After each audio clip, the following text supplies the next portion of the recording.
Breaking చూస్తున్నాం. కేంద్ర మంత్రి కిషన్ రెడ్డికి బీజేపీ అధిష్టానం నుంచి పిలుపు వచ్చింది. ప్రెస్ మీట్ తో మినహా మిగిలిన కార్యక్రమాలన్నీ కూడా కిషన్ రెడ్డి రద్దు చేసుకున్నారు. సాయంత్రం వరకు ఢిల్లీలో అందుబాటులో ఉండాలని సూచించినట్లు కూడా సమాచారం అందుతుంది. తెలంగాణలో మిగిలిన లోక్సభ స్థానాలకు అభ్యర్థుల ఎంపికపై కూడా చర్చించనున్నట్లు తెలుస్తుంది.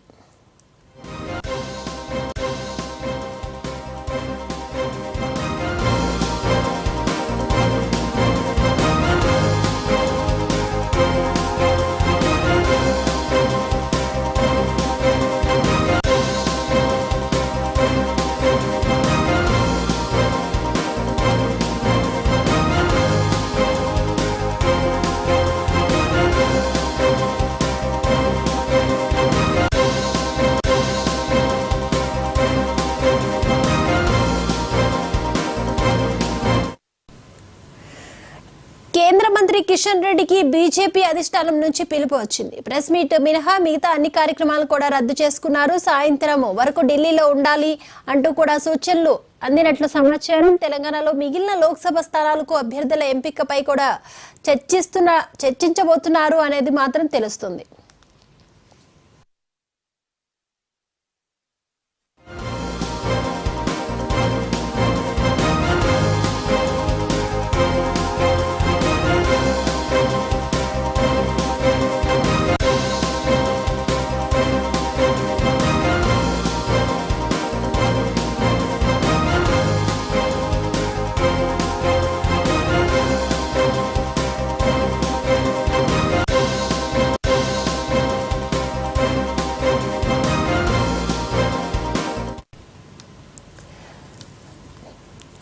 కేంద్ర మంత్రి కిషన్ రెడ్డికి బీజేపీ అధిష్టానం నుంచి పిలుపు రావడంతో ఈ రోజు ఉన్న కార్యక్రమాలన్నీ రద్దు చేసుకుని కేవలం ప్రెస్ మీట్ మాత్రమే ఆయన నిర్వహించబోతున్నారు. ఢిల్లీలో సాయంత్రానికల్లా అందుబాటులో ఉండాలంటూ కూడా కేంద్రం నుంచి పిలుపు రావడంతో ఆయన ఢిల్లీకి పయనం అవ్వాల్సిన పరిస్థితులు కనిపిస్తున్నాయి. ఈ అంశానికి సంబంధించి మరిన్ని అప్డేట్స్ అందించడానికి మా ప్రతినిధి రాణి సిద్ధంగా ఉన్నారు. రాణి.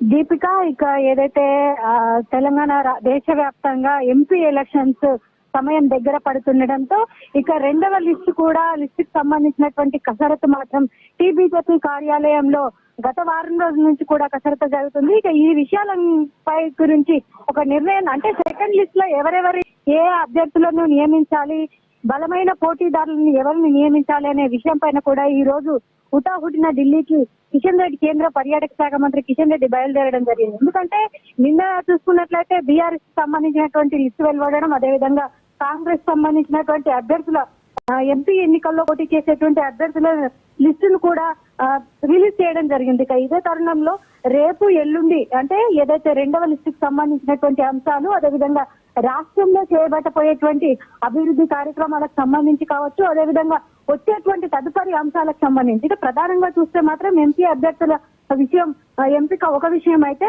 ఇంకా రాష్ట్రంలో మళ్ళీ ఎలక్షన్ల తర్వాత ఎలాంటి పరిణామాలను మనం తెరపైకి తేవాలి, ఇప్పుడు ప్రస్తుతం ఉన్నటువంటి అధికారిక కాంగ్రెస్ పై ఏ విధంగా బీజేపీ కొన్ని విషయాలను తెరపైకి తీసుకురావాలి, ఏ విధంగా వ్యతిరేకతను తీసుకురావాలి, ఈ విషయాలు కూడా ప్రధానంగా ఉండబోతున్నట్లు కూడా ఒక సమాచారం అయితే ఉంది.